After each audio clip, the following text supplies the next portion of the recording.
সাধারণ ছাত্রছাত্রী হিসাবে আপনাদেরকে আজকে আমরা মাফ করে দিলাম। নেক্সট টাইম হবিগঞ্জে যদি এরকম কোনো কিছু দেখি, হবিগঞ্জের ছাত্র সমাজ বসে থাকবে না। স্টেপ ডাউন শেখ হাসিনা লেখা আছে, কি বলো ভাই, মাথার টাচ ঠিক আছে। আপনি এইভাবে কথা বলছেন, আমি ভাই বলবো নরমালি মাথা, আমি নরমালি বলবো, আপনি আমাদের ফরমালি কথা ফরমালি আবার কি ভাই, আপনি একজন, আপনি যদি একজন নেতা তাহলে আপনি ফরমালি আমার কথা ফরমালি তো আলাদা। ভাই আমরাও চাই যে কোটা সংস্কার যে আন্দোলনটা, এটাও আমরা ছিলাম, আমরা এটার পক্ষে ছিলাম, কিন্তু মাননীয় প্রধানমন্ত্রী দেশরত্ন শেখ হাসিনা কোটা সংস্কার করেছেন। হ্যাঁ, এখানে কোটা নিয়ে এসেছেন 7% আর মেধা নিয়ে এসেছেন 93%।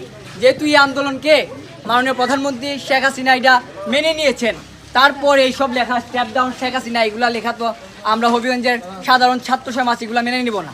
আপনাদের যারা এখানে উপস্থিত আছেন আপনাদেরকে আমরা বিনয়ের সাথে বলবো, আপনারা সবাই কোমলমতি শিক্ষার্থীরা, আপনারা এমন কোনো কাজ করবেন না যাতে আমরা আপনাদেরকে কোনো কিছু পরবর্তীতে বলা লাগে। আপনারা আমাদেরই ভাই, আমাদেরই বন্ধু, আমাদেরই চাচাতো ভাই, মামাতো ভাই, কোনো না কোনো একটা লাগেন। আমরা চাই না যে আপনাদেরকে কড়া করে কোনো কথা বলতে।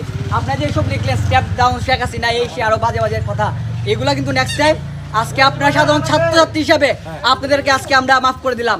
নেক্সট টাইম হবিগঞ্জে যদি এরকম কোনো কিছু দেখি, হবিগঞ্জের ছাত্র সমাজ বসে থাকবে না। আপনাদেরকে আপনারা স্পষ্ট ভাষা বলে দিলাম। শহরে দোয়াই দিতেছেন। হ্যাঁ, হবিগঞ্জে আমি সারা বাংলাদেশের দোয়াই দিব না। আমরা এই তিনটা করছি, আপনারা চিন্তা করছেন, আপনাদের ওয়ার্নিং জাস্ট ওয়ান করে দিলাম, এখানে লেখা আছে, আপনি এখানে লিখছেন, এখানে লেখা আছে, আপনি আমি লেখা আছে, আমি তোমাদেরকে বলে দিলাম। তোমাদের সহপাঠী যারা আছে, যারাই লিখছে, তোমরা লিখছো না, আলহামদুলিল্লাহ, ভালো, তোমাদেরকে ওয়েলকাম।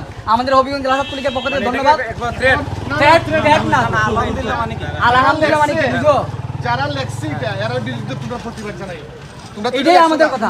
তোমরা তো লেখছ না। তোমরা তো লেখো নাই, তোমাদেরকে দোষ নাই, তোমরা লিখছো, এটা ভালো, এটার পক্ষে তো আমিও আছি। আপনি ইদারও স্বাগত জানান, ইদারও স্বাগত জানাইতে পারেন, লেখা কিন্তু সেম ভাই। স্টেপ ডাউন শেখ হাসিনা লেখা আছে, কি বলো ভাই, মাথার টাচ ঠিক আছে। ভাই আপনি এইভাবে কথা বলছেন, আমি ভাই বলবো নরমালি মাথা, আমি নরমালি বলবো, আপনি আমাদের ফরমালি কথা ফরমালি আবার কি ভাই, আপনি একজন, আপনি যদি একজন নেতা তাহলে আপনি ফরমালি আমার কথা ফরমালি তো আলাদা। শুনেন ভাই, আমারে মারেন, আমার কোনো আপত্তি নাই। না শুনেন, আমার কথা কথা আমরা শুনেন, তিনটা করছি শেষ। আমার শেষ, আমার কথা শুনেন। আপনি আমারে বলেন, সমস্যা নাই, আমার নেত্রী নিয়ে বলবেন, আমরা বসে থাকবো তাহলে না। আপনি অন্য কেউ শুনুন, আমরা আমি তোমরা এখানে পাইছি, আপনি ক্লিয়ার করেন। তোমার বলি নাই, যারা লিখছে তাদেরকে বলছি, তুমি এটা লিখছো, তোমার বলি নাই।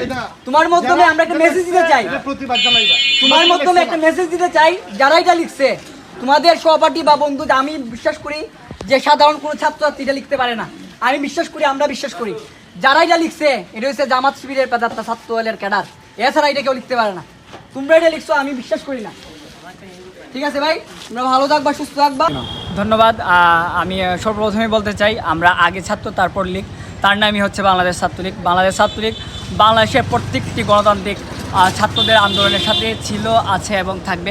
আমরা বাংলাদেশ ছাত্রলীগ কোটা সংস্কার আন্দোলনের পক্ষে ছিলাম, কিন্তু একটা পক্ষ এই কোটা সংস্কার আন্দোলনকে কেন্দ্র করে একটা ফায়দা নিতে চেয়েছিল। তারা চেয়েছিল এই আন্দোলনকে কেন্দ্র করে তারা সরকার পতন করবে। সরকার পতনের অংশ হিসাবে তারা বিভিন্ন হবিগঞ্জের বিভিন্ন সরকারি স্থাপনায়, আপনারা লক্ষ্য করবেন, বৃন্দাবন সরকারি কলেজের দেয়াল প্রাচীরে আমাদের শিল্পকলা একাডেমি, যেখানে শিল্প চর্চা হয়, সাহিত্য চর্চা হয়, এখানেও ছাত্র বিএনপি জামাত ছাত্র দলের ক্যাডাররা বিভিন্ন ধরনের আমাদের দেশরত্ন মাননীয় প্রধানমন্ত্রী শেখ হাসিনার নামে বিভিন্ন ধরনের খারাপ দেয়ালিখা লিখেছে। এরই ধারাবাহিকতায় আমরা হবিগঞ্জ জেলা ছাত্রলীগের পক্ষ থেকে হবিগঞ্জের বিভিন্ন স্থানে যেসব বাজে ভাষায় যেসব কথা আমরা উচ্চারণ করতে পারি না, যেসব লেখা ওনারা লিখছেন, আমরা এগুলা আজকে মোচন করতেছি। আজকে